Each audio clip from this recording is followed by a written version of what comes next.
Good afternoon, everyone.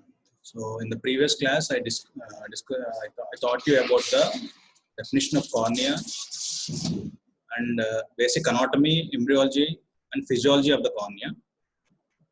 Then I taught you about the corneal transparency and functions of the cornea. And I started the discussion of inflammations of the cornea. In the inflammations of the cornea, I told you about the different definitions of different terms. If it is a corneal erosion, where we see only epithelial defect. If it is a corneal ulcer, along with the epithelial defect, we see inflammation and necrosis of the corneal tissue. Whereas in case of keratitis, here you only see inflammation along with the corneal edema and ciliary congestion. So these are the definitions of different terms we encounter in cornea. So in the erosion, only defect is present, epithelial defect. In ulcer, along with the defect, infiltration and necrosis is present. But whereas in keratitis, we see only inflammation, infiltration, and ciliary congestion. So corneal ulcer is classified based on morphology and etiology. In the morphology, two types: ulcerative and non-ulcerative. Ulcerative and non-ulcerative.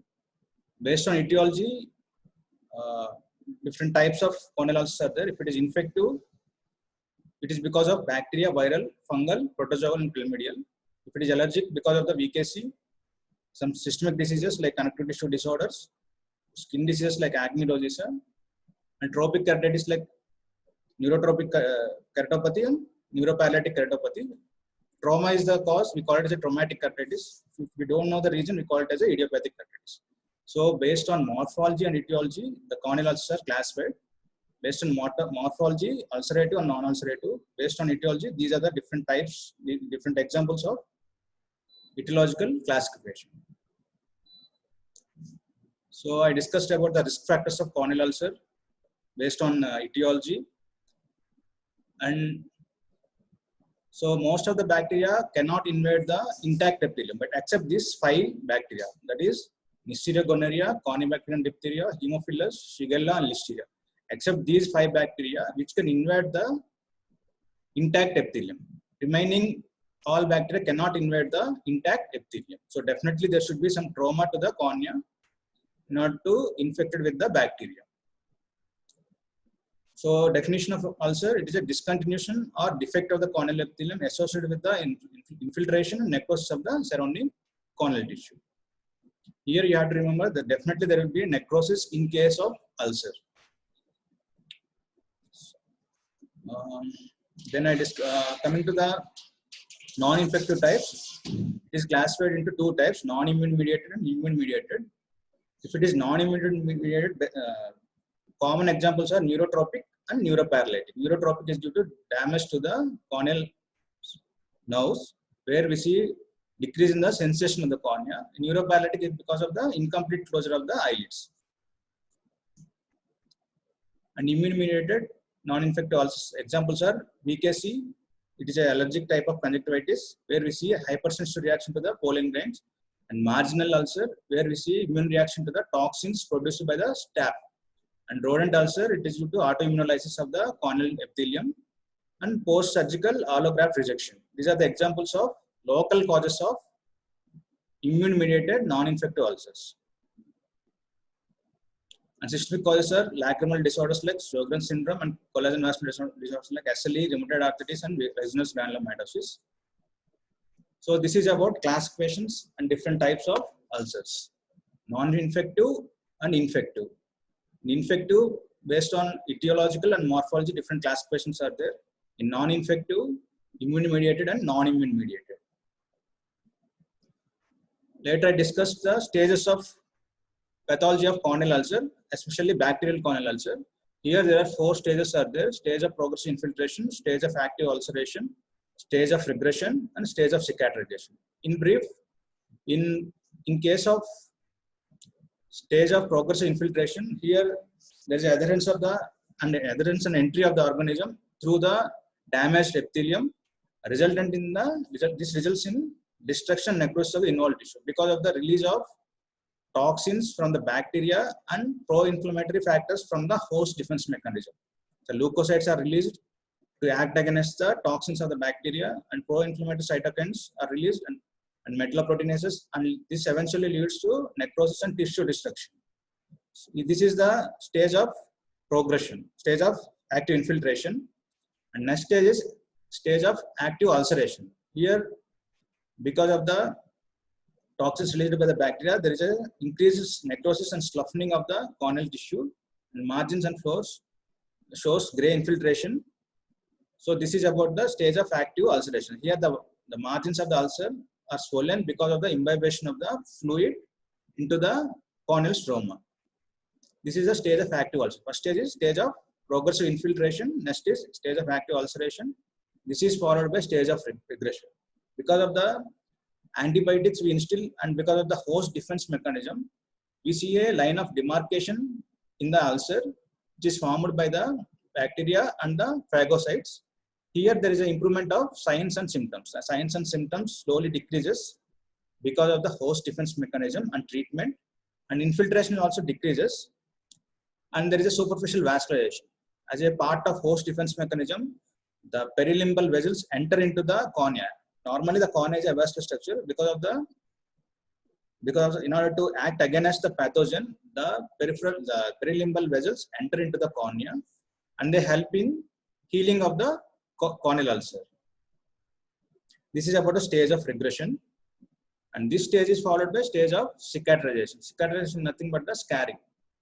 After healing, for any injury after healing, it results in scar formation. Likewise, in the cornea also, in this stage, the necrotic tissue is replaced by a scar tissue. This scar tissue is formed by the fibroblasts and the endothelium of the new vessels that entered into the cornea. These vessels, later these vessels, whatever the vessels entered into the cornea, in this stage they regress and they appear as a ghost vessels. This is the stage of cicatrization. In this stage of cicatrization, based on density of the opacity formed, different types of opacities are there. That is nebular opacities, macular opacities, and leukomatous opacity. If it is a nebular, only epithelium and Bowman's membrane is involved. If it is macular, both epithelium as well as 1/3 of the stroma is involved. So these are the pictures. Macular results from the ulcer involving more than 1/3 of the corneal stroma. If it is more than 1/3 of the cornea, we call it as a leukomatous opacity. So in this picture, this is the leukomatous opacity. You can see the density of the opacity. It involves more than 1/3 of the stroma. So thick white opacity is seen here. This is a leukomatous opacity that involves more than 1/3 of the stroma.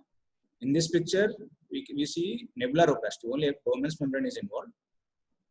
So we see superficial corneal opacity that we call it as a nebular opacity. In this picture, both nebulomacular opacities are there. This is the macular opacity where 1/3 of the stroma is involved. So these are the different types of opacities formed in the stage of cicatrization based on the severity of the ulcer, corneal ulcer. So this is the stage of progressive infiltration. This picture shows. Here we see corneal infiltration is present and necrosis of the corneal tissue. This necrosis and sloughing increases in the corneal in the stage of active ulceration, along with the swollen margins of the ulcer because of the imbibition of the fluid. And this is the stage of regression. Here we can see the decrease in the infiltration, and there is a healing process taking place here. And this stage followed by stage of cicatrization. Here we see the completely healed ulcer with opacity. Mostly this looks like a macular opacity. So this is about the pathology of the corneal ulcer, particularly bacterial corneal ulcer. You have to remember all these stages. This is important. This is a 10-mark question, corneal ulcer. And coming to the clinical features of the corneal ulcer depends on the virulence of the organism. If the organism is highly virulent, we see severe corneal ulcers, and it also depends on the duration of the infection and whether there is any presence of pre-existing corneal conditions.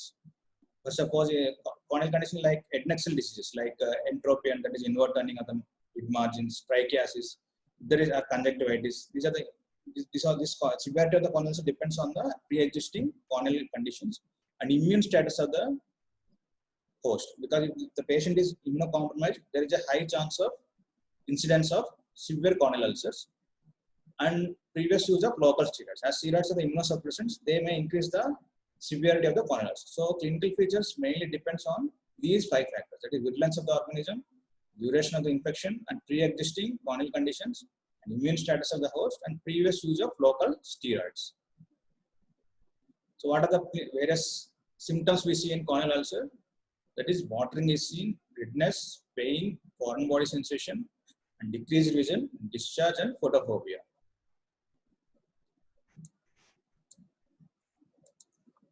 So, 1 minute, some technical problems. Okay. So pain is the symptom in the corneal ulcer. What is the reason for the pain? It is because of the stimulation of the nerve endings. So cornea have nerve supply. It does not have the blood supply, but it has nerve supply. The nerve supply is by anterior ciliary nerve of ophthalmic division of trigeminal nerve.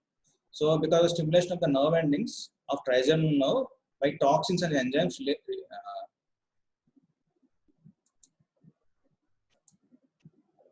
toxins.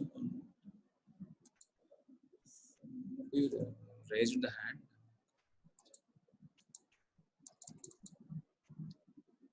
So I will deal with Deepthi has raised the hand, but I don't. Then in the end of the class, I will attend your questions. The pain.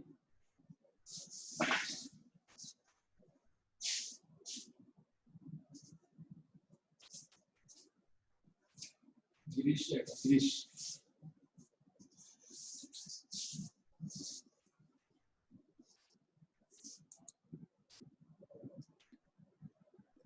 So because of the stimulation of the nerve endings, the pain is a common presentation, and redness is because of the diffuse dilatation of the conjunctival and circumciliary vessels. Because of the toxins and enzymes released by the organism, we see dilatation of the conjunctival vessels.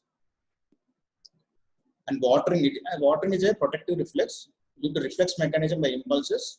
These efferent reflexes. ఇది raised hand చేస్తున్నారు, అది ఎలా చూడడం? Raised hand అని వస్తుంది మనలో. అంటే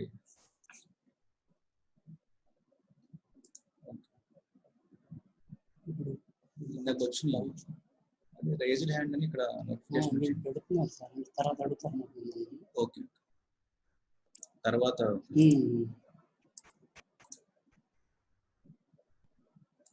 అంటే వీళ్ళందరూ డౌట్లు అడిగేవాళ్ళు సార్. ఫైనల్ క్లాస్ అయినా క్లాస్ చెప్పింది. For watering, the efferent reflexes is from the trigeminal nerve to the cerebral cortex, and different impulses from the cerebral cortex to the lacrimal gland. So this is the reason for the watering. And decreased vision, it is because of the ulcer is centrally located. Because of the ulcer, there is a corneal edema and necrosis of the tissue. This leads to less transmission of the light, and eventually that vision decreases. And because of as there is an exudation into the anterior chamber, we see cloudiness of the aqueous, and this is also a reason for the decreased vision. And sometimes if it is a severe ulcer, there is infiltration in the posterior segment. That is, what are the tissues present behind the lens are also involved, and this also leads to decreased vision.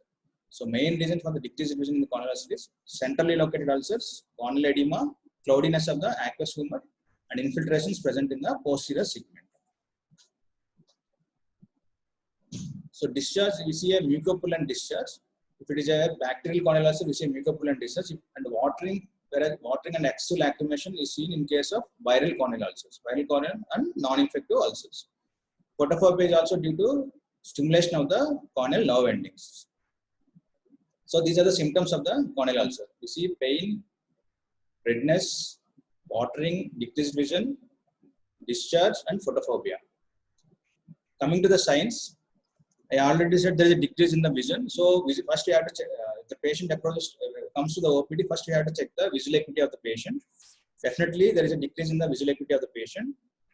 And we have to thoroughly examine the corneal ulcer with the help of slit lamp biomicroscope. Here we see lid edema. We see a swelling of the lids. There is a conjunctival and ciliary congestion. Because of the toxins and enzymes released by the bacteria, we see conjunctival and ciliary congestion. Congestion is nothing but the dilatation of the conjunctival and ciliary vessels. And in cornea, these points you have to check. First, you have to see the location of the ulcer, right? Whether it is centrally located or paracentral or peripheral or it involves entire cornea. So we have to check the location of the ulcer. Then size in millimeters. We have to assess the size of the corneal ulcer, and shape, whether it is a regular in shape or irregular in shape. We have to check, and depth of the ulcer, and till what layers it involves the corneal tissue. We have to check, and margins, whether it is having distinct margins or irregular margins. And we have to check the floor of the ulcer. Based on these factor, we grade the ulcer into 3 types: severe ulcer, moderate ulcer, and mild ulcers. And we also check the density and extent of infiltration of the cornea. So, based on these factors, the corneal ulcer is divided into 3 grades. That is mild, moderate, and severe. If the size of the ulcer is less than 2 mm, we call it as a mild ulcer. And in the mild ulcer, the depth is it involves only less than 20% of the corneal tissue. In stromal infiltration, only superficial stromal infiltration is seen in case of mild corneal ulcer. Whereas in case of moderate corneal ulcer, the size of the ulcer is around 2 to 5 mm and involves up to 50% of the corneal stroma. And we see the infiltration involves up to mid stroma. If it is superficial infiltration, we call it as a mild corneal ulcer. If it involves up to mid stroma, we call it as a moderate ulcer.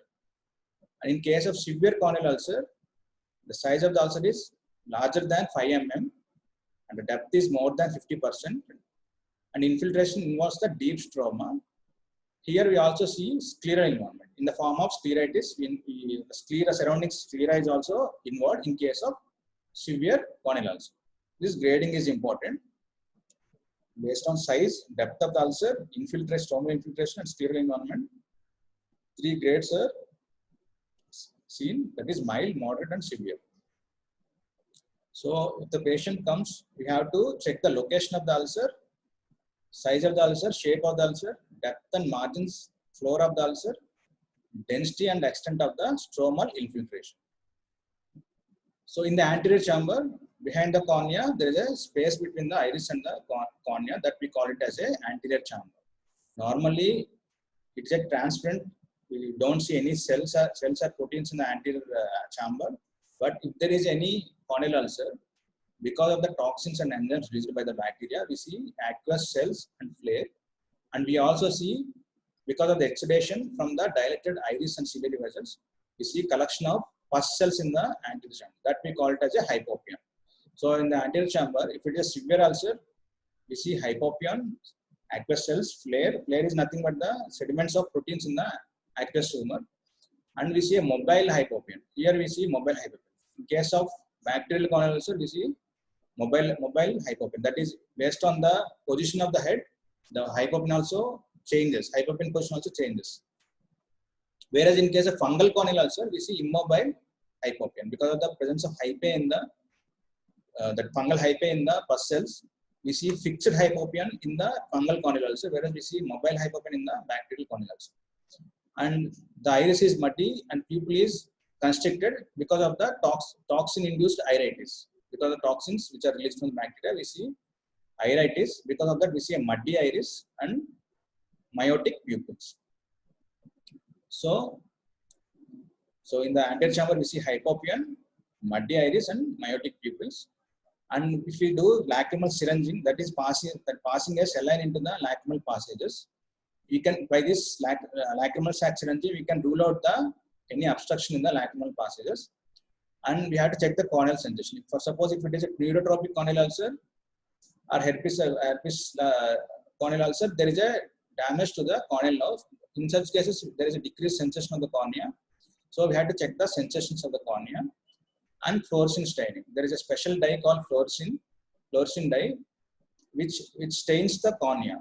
Normally, if there is an intact epithelium, the cornea doesn't stain. But if there is any damage to the epithelium, there is a staining of this cornea by fluorescein dye. By this, we can check whether there is any damaged epithelium is present or not. So these are the things we have to do when a patient comes to our OPD.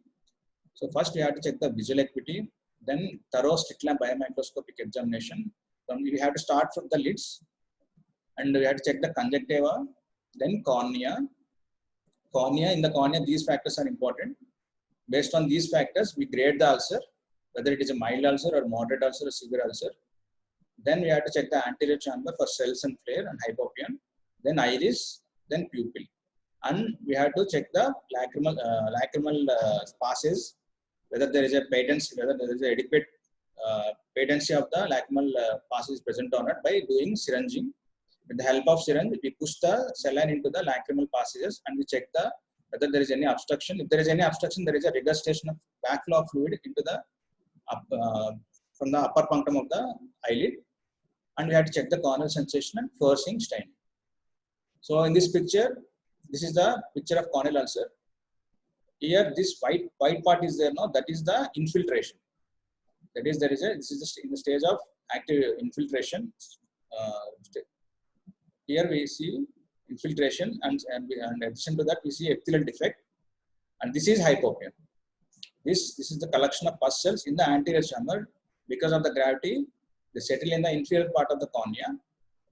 This we call it as a hypopion, and there is a conjunctival congestion.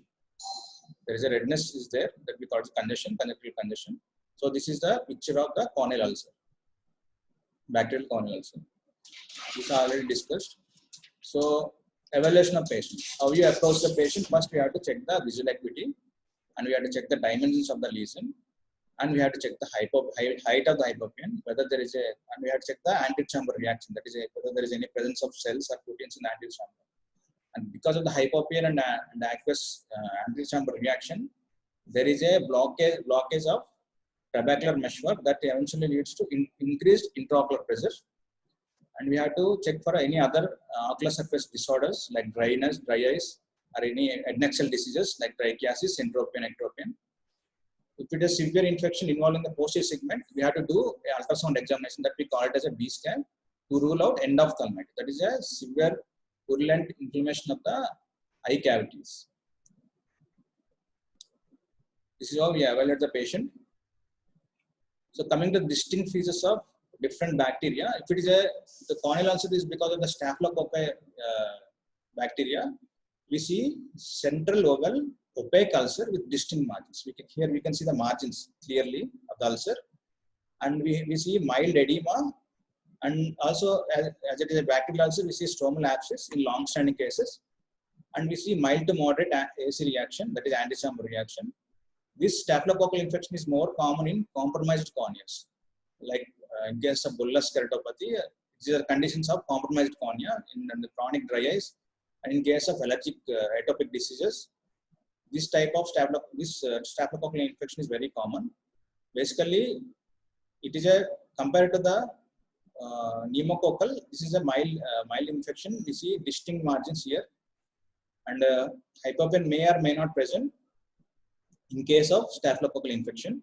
It is more common in compromised corneas. That is in case of bullous keratopathy, dry eyes, and atopic diseases. In brief, this is common in dry eyes and bullous keratopathy, and it is associated with herpes infection. Here we see a fairly distinct margins are seen. Ulcer surrounding the ulcer, the stroma may look healthy in case of staphylococcal keratitis. So next one is pneumococcal. This is important. This may be given as a 5 marks question. If you get a question as ulcus serpens or hypopion corneal ulcer, you have to write about the pneumococcal corneal ulcer. To get a question as hypopion corneal ulcer or ulcus serpens, we have to write down the features of pneumococcal corneal ulcer. This appears as a grayish white or yellow disc-shaped ulcer occurring near the center of the cornea. It starts at the periphery and spreads toward the center, and it has a tendency to creep over the cornea in a serpiginous fashion, like this. In this picture, you can see like a serpiginous fashion. From the periphery, it enters to the center of the cornea in a serpiginous fashion. That's why we call it as a serpiginous, means nothing but snake-like pattern. That's why we call it as a ulcus serpens. This may be associated with the violent iridocyclitis, that is inflammation of the iris and ciliary body. Hypopion is always present. That's why we call it as a hypopion corneal ulcer. So if a question arises as hypopion corneal ulcer or Ulcus serpens, we have to write about the pneumococcal corneal ulcer. It has a great tendency to perforate. So this is about the pneumococcus. In brief, it is more common following the trauma and lacrimal sac infections and suture abscesses, also called as Ulcus serpens. Hypopen is definitely present, and there is high chance of perforation of the cornea. This is about pneumococcal bacteria corneal ulcer. Coming to the Pseudomonas, this is also a highly virulent organism. Here we see a rapid spreading is seen. The ulcers extends periphery as well as the deeper. So there is a stromal necrosis with shaggy appearance is seen, and this ulcer spreads concentrically and symmetrically to involve whole depth of the cornea, and we see a ring ulcer. So it is a highly virulent organism. We see a ring type of ulcer. So ring ulcer is seen in case of Pseudomonas. The ulcer spreads periphery as well as deep within 24 hours. It is rapidly spreading ulcer, and hypopen is definitely present. If we don't treat the patient, there is a corneal melting and perforation of the cornea. So this is about Pseudomonas bacterial corneal ulcer. So ring ulcer is present in Pseudomonas. It's a highly rapidly spreading bacteria. The ulcer spreads periphery as well as in depth within 24 hours of infection. If we don't treat the patient, there is a high chance of corneal perforation.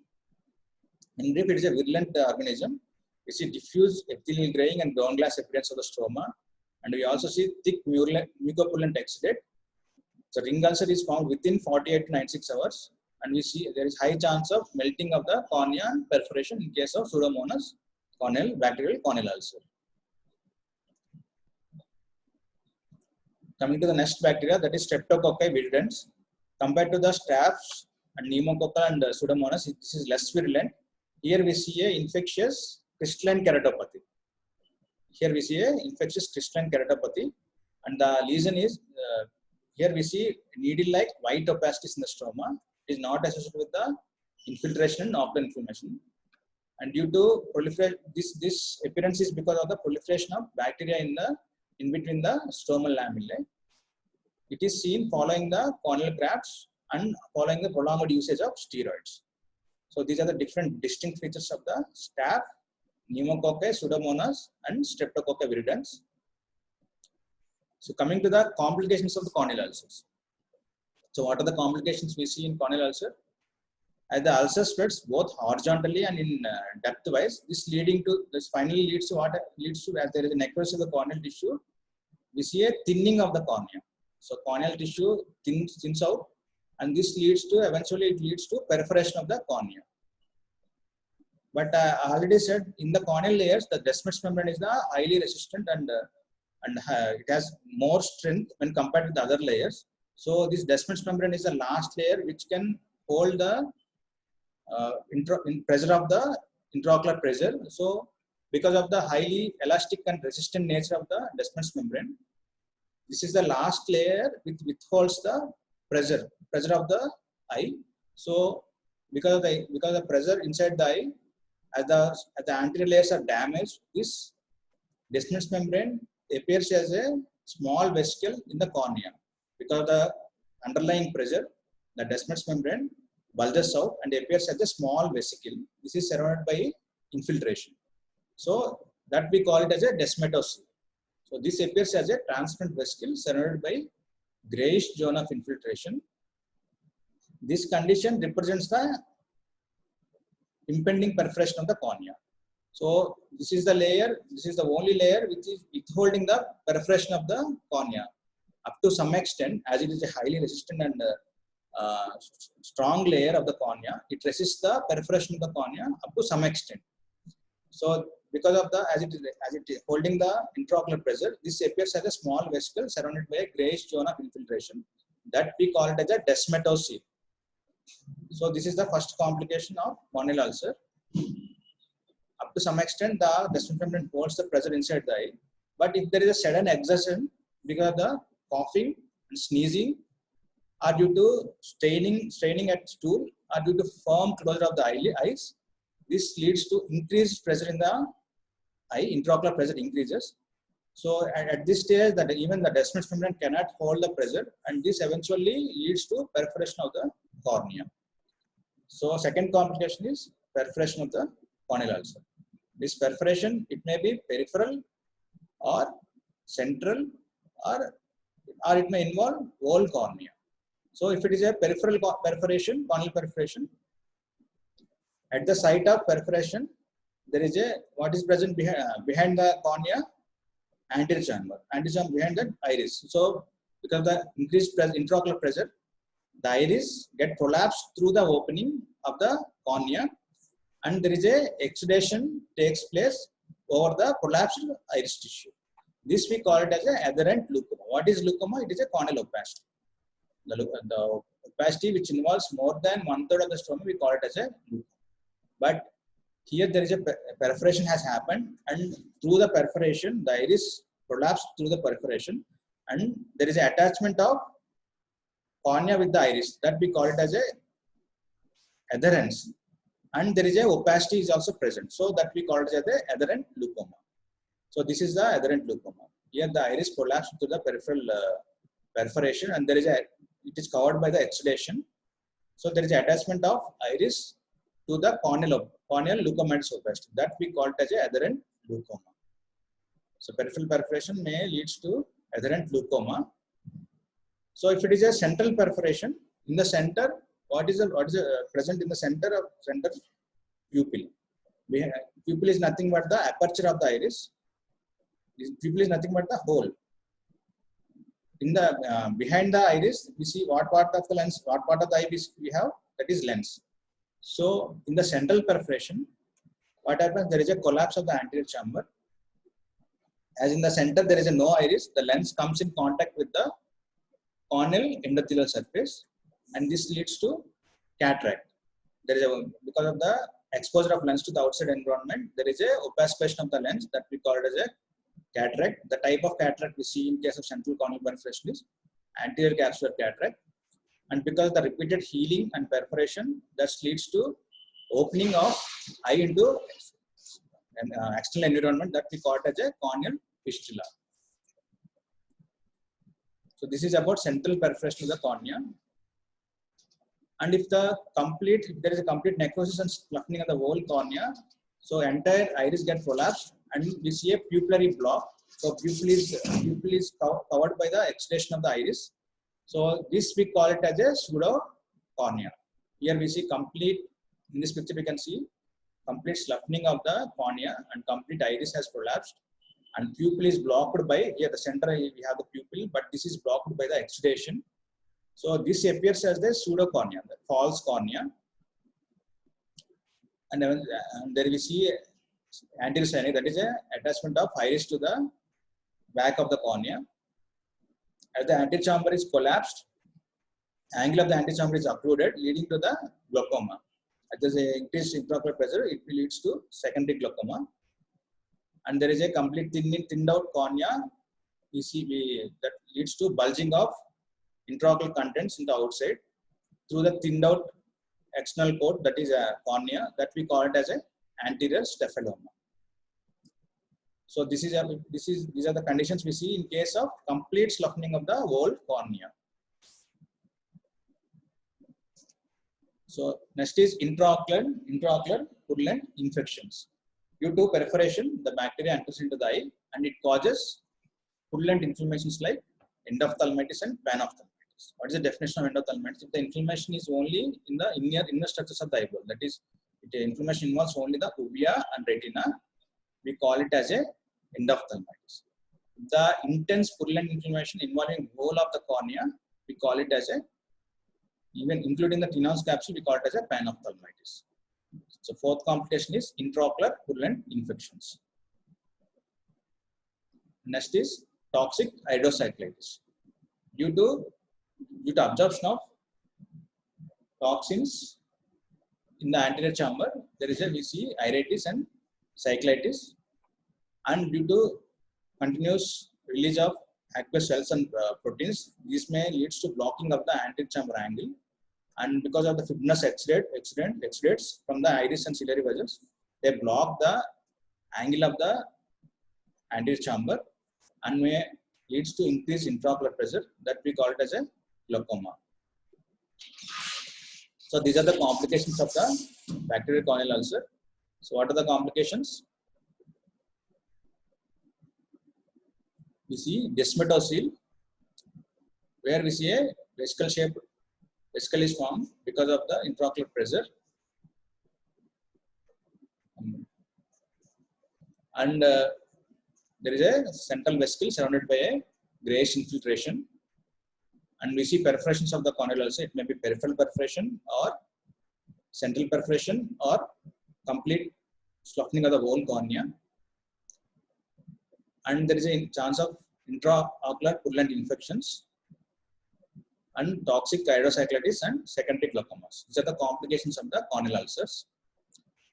Coming to the investigations, routinely we do hemogram and blood sugars and total count, differential count ESR and urine and stool examination. But most important and specific investigation we have to do is we have to do corneal scraping. That is, with the help of 11 number blade, we scrape the corneal ulcer surface and we take the specimen and we have to send them for the gram staining, culture and antibiotic sensitivity. And if the contact lens is the reason for the corneal ulcer, we have to culture the contact lens as well as the solution of the contact lens. So this is important. In the investigation part, corneal scraping, gram staining and culture and antibiotic sensitivity is very important. So first we have to do corneal scraping and we have to know our enemy. Then based on the type of enemy, that is if the bacteria is the enemy, there is a separate approach is there. If the virus is a causative agent, then there is a separate approach will be there. So first thing we have to know the causative agent, whether it is a bacterial, fungal or viral. That can be known only by doing gram staining and culture and antibiotic sensitivity.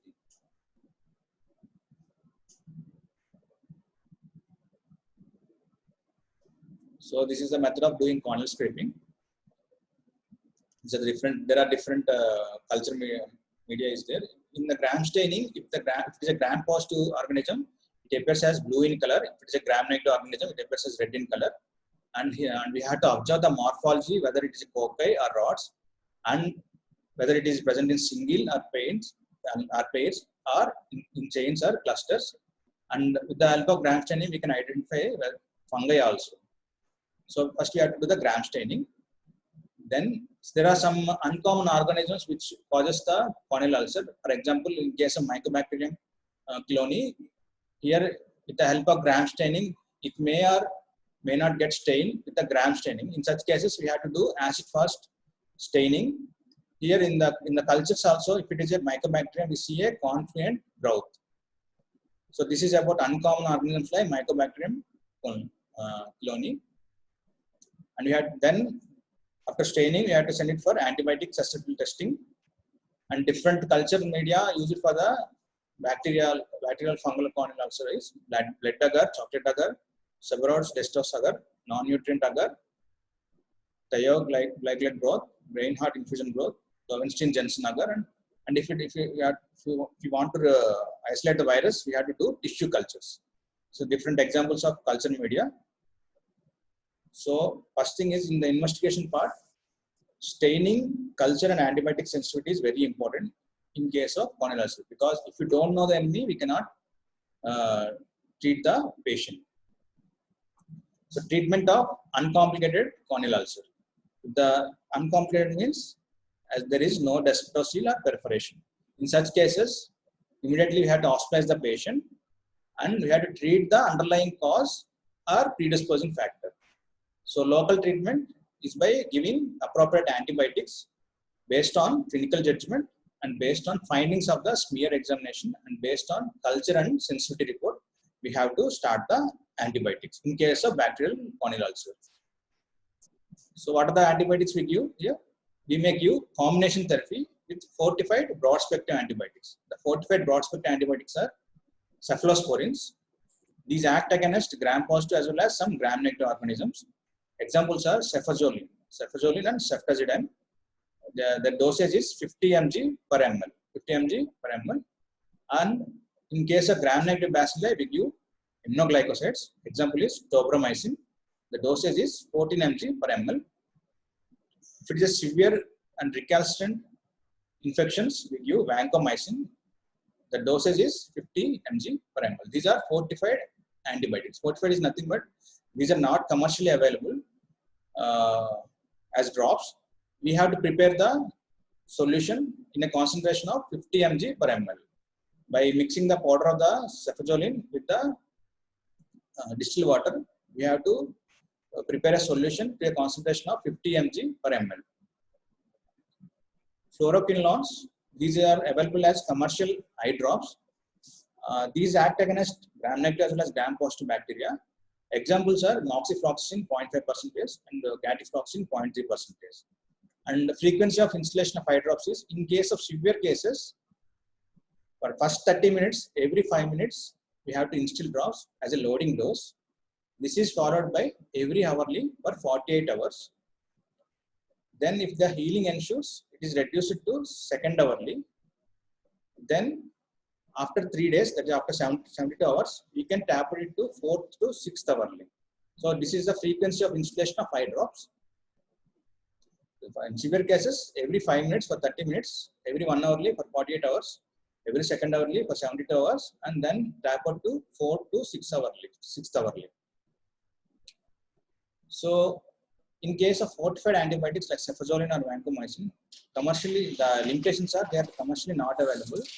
They have limited shelf life, and there is a issues with the pH and tonicity of the preparations, and they are more toxic than when compared with the commercially available fluoroquinolones like moxifloxacin, gatifloxacin eye drop.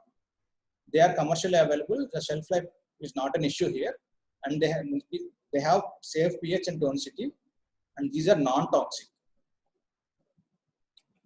So when will we do systemic antibiotics, that is by oral? These are all about topical antibiotics, that is eye drops. So when will you do the systemic antibiotics? There is indications like severe corneal ulcer, and there is a scleral involvement. In case of severe ulcer, we see a scleral involvement. In case of presence of hypopyon, and there is a high chance of impending perforation, or there is a frank perforation with intraocular spread of infection. And in case of children, and in case of Pseudomonas bacterial infection, as it is a rapidly spreading bacteria, in such cases, we also, along with the topical medication, we give systemic antibiotics. So coming to the management, initial treatment, if it is a mild corneal ulcer, that is the infiltration is less than 2 mm, we only give fluoroquinolones. That is, we give commercially available eye drops like moxifloxacin and gatifloxacin. If the ulcer is less than 2 mm in size. If the ulcer is greater than 2 mm in size, along with the commercially available fluoroquinolones, we give fortified antibiotics like, for example, cefazolin. So what is the role of steroids in keratitis? So what are corticosteroids? They are immunosuppressants. So what is the role of corticosteroids in infective corneal ulcers? Basically, we may thought that by giving corticosteroids, there is a so that we can reduce the scar formation, or there is a high chance of increased visual outcome, or it may reduce the duration of the disease. But actually, the steroids have no role in infective keratitis. We should not give steroids in infective keratitis, infective corneal ulcers. So you have to remember, corticosteroids have no role in infective keratitis. There are several studies which have given the conclusions as there is no overall difference in 3-month visual acuity when we give corticosteroids, and there are no major safety concerns. As they are immunosuppressants, they may increase the virulency of the organism. So the corticosteroids have no role in infective corneal ulcer. They may have small role in severe corneal ulcer, but most of the studies says that the corticosteroids have no role in treatment of corneal infective, mainly the infective corneal ulcers. These are different studies which are conducted to see the role of steroids in infective keratitis. Most of the studies shown the result of insignificant results. So steroids, they do not shorten the duration of the disease, they do not reduce the scar formation, they do not improve the visual outcome, and they are not safe in infective keratitis. So steroids have no use in corneal ulcers. When you get a question as corneal ulcer, infective bacterial corneal ulcer, in the treatment part, you should not write steroids. So yeah, we can also give some adjuvant therapy with cycloplegics. That is atropine, cyclopentolate, or homotropin. These drops, cycloplegic drops, these helps in preventing the ciliary spasm, and this helps in symptomatic relief. That the relief of ciliary spasm, there is a decrease in the pain, and it also prevents the adhesions of iris with the cornea. And we may give analgesics, that is painkillers, or oral vitamin C to promote healing of the ulcer, or acetazolamide tablets. So acetazolamide tablets can be given. They help in case of impending perforations by decreasing the intraocular pressure. So these are the adjuvant therapies along with the antibiotics given in case of bacterial corneal ulcer. So this treatment is all about uncomplicated corneal ulcer. In case of non-healing ulcer, so first what we have to do, first we have to remove the causative agent, maybe systemic or local causative agent, by doing mechanical debridement of the ulcer, and we have to do cauterization of the ulcer. As it is non-healing ulcer, we have to put bandage soft contact lens so that it helps in promoting the healing of the corneal ulcer.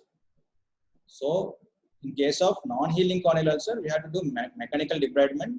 So with the help of blade, we remove the superficial part of the corneal ulcer, so that by debridement, so that they help in better penetration of the eye drops into the corneal layers. And we have to do cauterization of the ulcer, and by the installation of bandage soft contact lens, we can promote the healing of the corneal ulcer. So what is the treatment of this slide is about the complicated corneal ulcer. That is a treatment of impending perforation, where we see a dysmetocele. The straining set should be avoided, and pressure bandage should be applied. We have to lower the intraocular pressure by giving acetazolamide. And if there is a perforation, we give tissue adhesive glue. With the help of that glue, we can help in stickening of the corneal tissue gaps, and we can also apply conjunctival flap, or by using soft contact lens bandage, we can prevent the perforation. If there is a perforation, then we have to go for a keratoplasty, that is a corneal repair, penetrating keratoplasty. So what is the treatment of perforated corneal ulcer? We have to use tissue adhesives, conjunctival flap, soft bandage, contact lenses, and keratoplasty. Final approach is a keratoplasty, where we replace the damaged corneal tissue with the donor corneal tissue. So if the ulcer is not healing, we have to modify the initial microbacterial therapy. If the patient is not responding, we have to send the specimen for the staining and antibiotic sensitivity, and then we have to modify the initial microbial treatment. So what are the signs of healing we see after treatment? There is a resolution of lid edema, and there is a decreased congestion of the conjunctival vessels, and there is a decreased density of infiltration and corneal edema, and reduction in the antechamber reaction, decreased height of the hypopyon, and there is a reepithelialization takes place, and corneal vascularization takes place. These are the signs of healing. So if there is any signs of healing, then we can reduce taper the antibiotic doses to 4th hourly.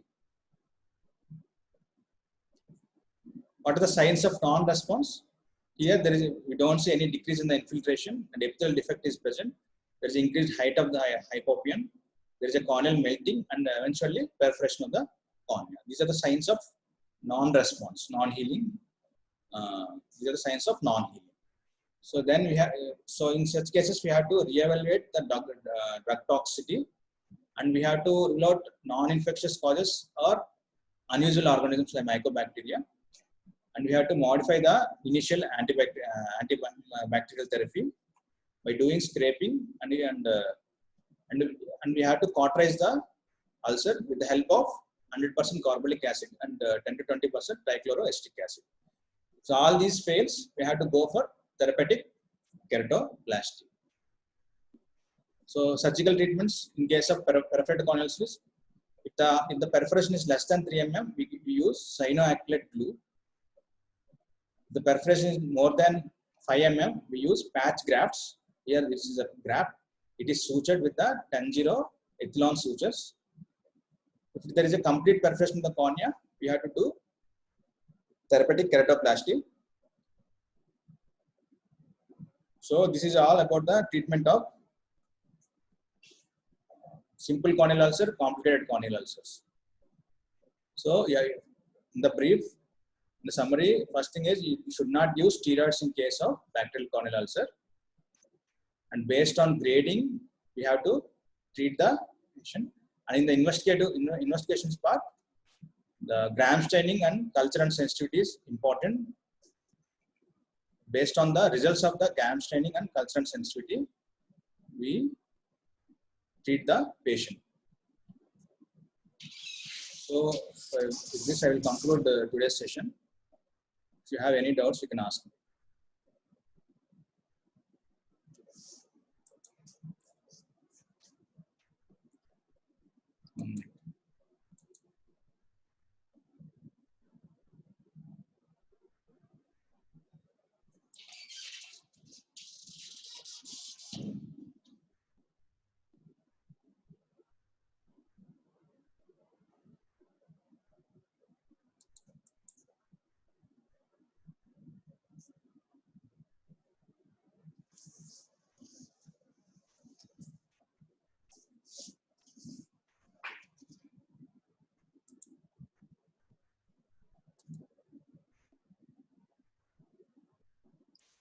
One second, I will come.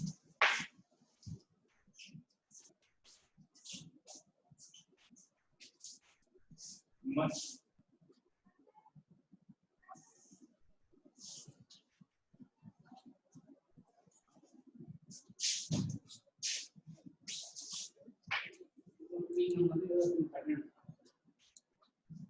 ఇది ఒకసారి chat ఒకసారి రావట్లేదు.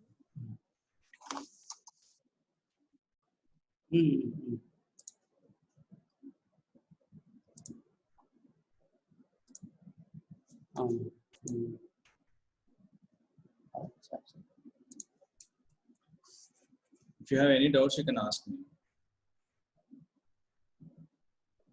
Type చేస్తారా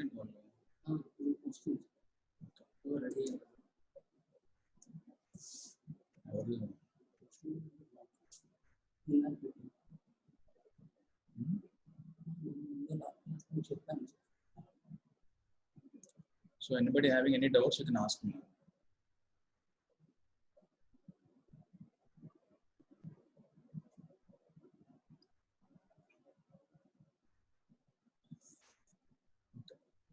So then I am leaving.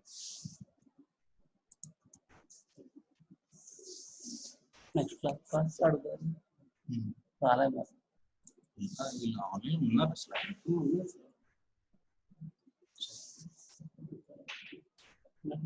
కాదండి వస్తాయి మనకి chat పెట్టుకోకుండా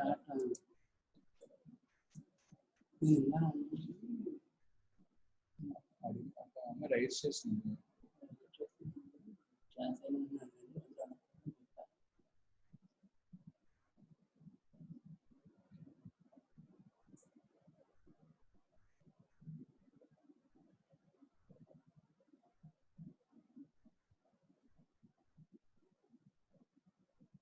type చేస్తుంటే ఇక్కడ వస్తుంది టైప్ చేస్తుంది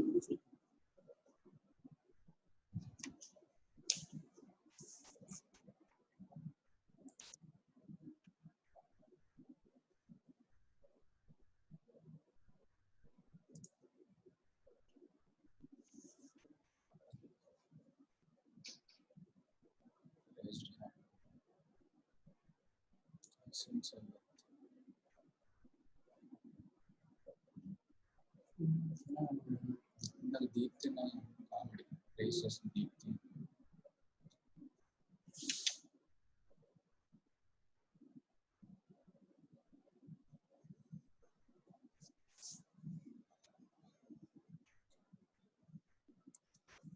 So somebody asked me why steroids doesn't show effect on keratitis.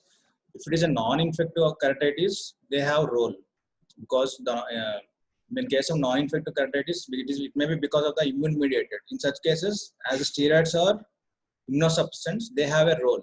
But in case of infective keratitis, what happens if you use steroids? They may increase the virulence of the organism. As they are immunosuppressants, the pro-inflammatory enzymes will not release, and they may increase the severity of the corneal ulcer. So steroids doesn't show any effect on infective keratitis, particularly infective keratitis. In case of non-infective keratitis, we have to give steroids. But suppose in case of Moorens ulcers and marginal corneal ulcers, where the pathogens is because of the immune mediated, there we give steroids. But in case of bacterial corneal ulcers, steroids don't have any role in bacterial corneal ulcers, and also in fungal corneal ulcers.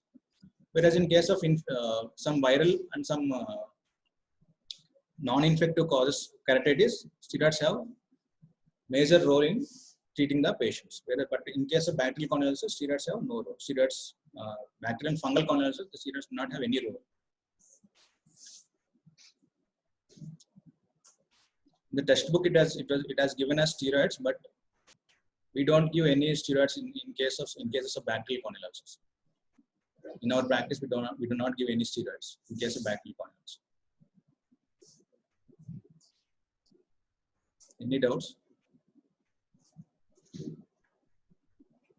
Okay. So I am concluding the session.